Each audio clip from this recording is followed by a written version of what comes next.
আসসালামু আলাইকুম। Math physics এরোডস YouTube চ্যানেলে তোমাদের সকলকে স্বাগতম। আমি আছি তোমাদের সাথে মেহেদি হাসান।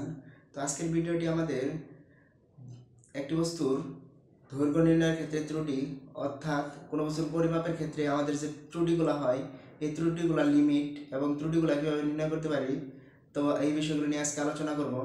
তো আমাদের এই বিষয়টি হলো আমাদের ভৌত রাশি ও পরিমাপ চ্যাপ্টারের আমাদের এসএসসিতে আছে। তো এটা নিয়ে আজকে আলোচনা করব। তো চলো বেশি কথা না বাড়িয়ে আমাদের এই অংশটুকু নিয়ে আলোচনা করি। তো এর আগে আমাদের অনেক বিষয় নিয়ে আলোচনা হয়ে গেছে। তো এই ভিডিওগুলো তোমরা না দেখলে অবশ্যই দেখে ফেলবে, ওগুলো দেখেই এটাতে আসবে, কারণ এটা আমাদের শেষের দিকে, কারণ শেষের জিনিস হলো এটা আমাদের ভর ত্রুটি, দৈর্ঘ্য ত্রুটির হিসাবটা। তো চলো এখন দেখি কিভাবে এই ত্রুটিগুলো আমরা নির্ণয় করতে পারি। তো যদি দেখি আমরা, ধরো একটি বস্তুর দৈর্ঘ্য আছে, দৈর্ঘ্য 10 মিলিমিটার। এই 10 মিলিমিটার দৈর্ঘ্যের বস্তুর তোমার বলে দিল যে এর ত্রুটির পরিমাণ হলো আমাদের 0.5 মিলিমিটার। তো এখন আমরা এই 0.5 মিলিমিটার কি বেশি, দৈর্ঘ্য বেশি না কম, তো এটা কিভাবে বুঝবো? তো এখানে দৈর্ঘ্য মানে আমাদের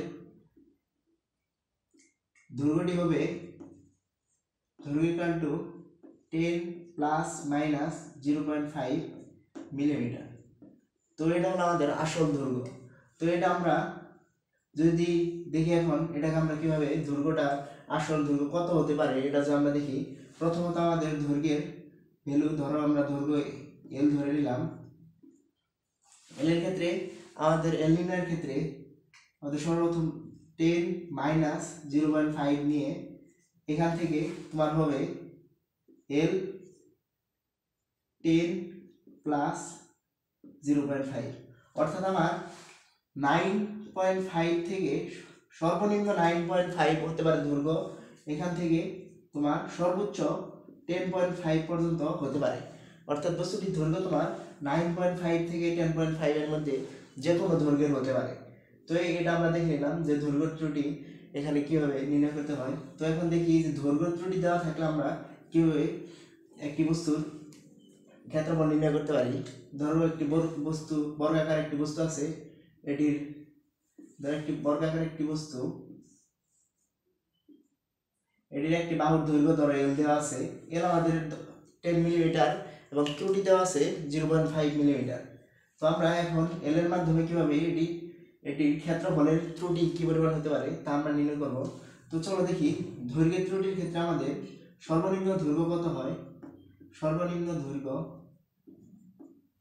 এল অফ লো যদি লিখে দিই তাহলে 10 মাইনাস 0.5, এটা আগে দেখাইলাম, তোমার 10 প্লাস মাইনাস হবে ত্রুটির ক্ষেত্রে 0.5, কারণ এটা আমার ত্রুটি তোমার নির্দিষ্ট করে বলে দেয় নাই যে ক্রম ত্রুটি, মানে আমাদের 10 এর থেকে কম হলো দৈর্ঘ্য তোমার 0.5, এখানে কোনো নির্দিষ্ট করা নেই বলে আমরা প্লাস মাইনাস দিয়ে হিসাবটা করবো।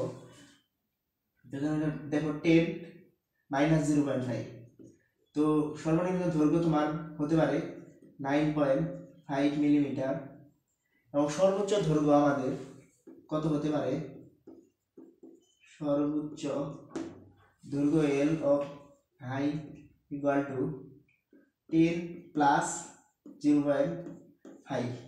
তো এটা হলো আমাদের সর্বোচ্চ দৈর্ঘ্য হতে পারে, অর্থাৎ 10.5 মিলিমিটার। তো এটা আমাদের সর্বোচ্চ দৈর্ঘ্য হতে পারে। তো সর্বনিম্ন দৈর্ঘ্য এটা হবে এবং সর্বোচ্চ দৈর্ঘ্য এটা হতে পারে। তো এখন আমাদের সর্বনিম্ন ক্ষেত্রফল, সর্বনিম্ন বর্গাকার ক্ষেত্রে ক্ষেত্রফল, সর্বনিম্ন ক্ষেত্রফল area equal to L of low square, অর্থাৎ এল লো, অর্থাৎ এই দুটো আমরা যদি বসাই দিই তাহলে একটা মান পাবো। এখন তারপর আমরা যদি সর্বোচ্চ ক্ষেত্রফল এরিয়া, মানে এ দিয়ে এরিয়া বোঝায়, সর্বনিম্ন এরিয়ার ক্ষেত্রে আমরা এল দিয়ে দিলাম এবং সর্বোচ্চ এরিয়ার ক্ষেত্রে আমরা এইচ দিয়ে দিলাম।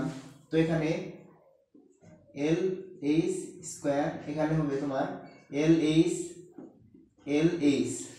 তো তোমরা বুঝতে পারছো এখানে যদি আমরা মানগুলো বসাই তাহলে একটা মান পেয়ে যাব। তারপর আমরা যদি এটাকে আমরা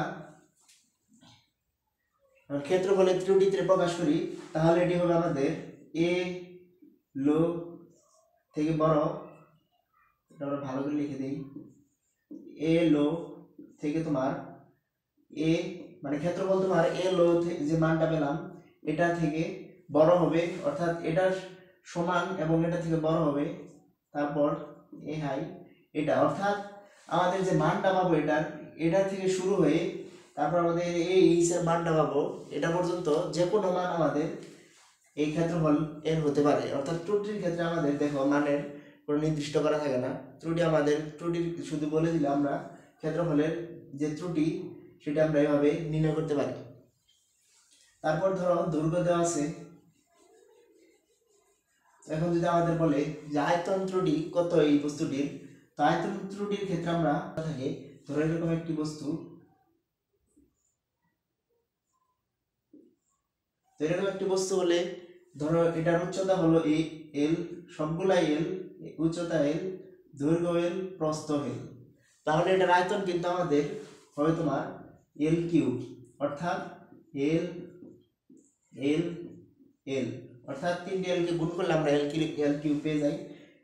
তোমার আয়তাকার বস্তুর ক্ষেত্রে এখানে এল কিউব, অর্থাৎ আয়তনের ত্রুটি নির্ণয় করতে বলে যদি আমাদের আয়তনের দৈর্ঘ্য একটি বাহুর দৈর্ঘ্য দিয়ে দেয়, আয়তাকার বস্তুর একটি বাহুর দৈর্ঘ্য দিয়ে দেয়, তাহলে আমরা ত্রুটি তোমার যদি ত্রুটিও বলে দেয় 0.5 মিলিমিটার প্রত্যেক বাহুর ত্রুটি, তাহলে আমরা আয়তাকার বস্তুর এখানে তোমার আয়তনের ত্রুটি কিভাবে নির্ণয় করব।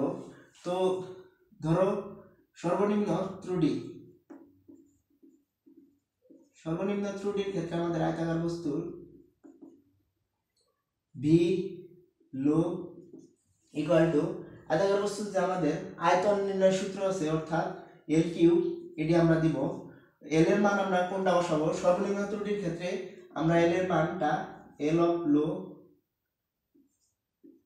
এখানে 10 মাইনাস 0.5, তো এটা মিলিমিটার, এটা আমরা বসাবো তোমার এটার ক্ষেত্রে ভি অফ লো, এভাবে এটা বসানোর পরে তোমার এখানে হবে 9.5 কিউব, তো এটা হবে আমাদের যখন একটা মান হবে এটার মানটি হবে তোমার মিলিমিটার কিউব। তারপর যদি সর্বোচ্চ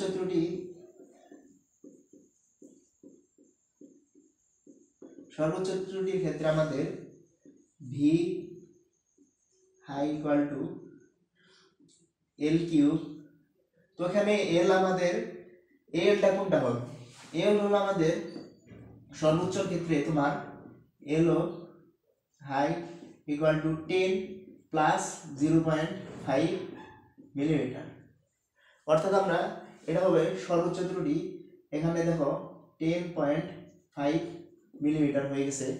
তো এটার মান যদি আমরা একটা বসাই দিই এখানে, ধরো 10.5 হোল কিউব, এখানে মিলিমিটার কিউব, তো এটার জন্য একটা মান পাবো। তো আমরা দুটার মানই পেয়ে গেলাম। যখন এই ত্রুটির পরিমাণ এই আয়তাকার বস্তুর আয়তনের ত্রুটির পরিমাণ হবে তোমার ভি লো থেকে নিয়ে ভি তারপর হলো ভি হাই, অর্থাৎ আমরা বস্তুটির আয়তন তোমার পাবো সর্বনিম্ন আয়তন এটা থেকে শুরু হবে, ভি লো থেকে যে ভ্যালুটা হবে এটা থেকে সর্বোচ্চ আয়তন ভি হাই এর ভ্যালু যে এটাই পাবো, অর্থাৎ আমাদের আয়তনের ত্রুটি হবে, এটাই হবে আমাদের আয়তনের ত্রুটি।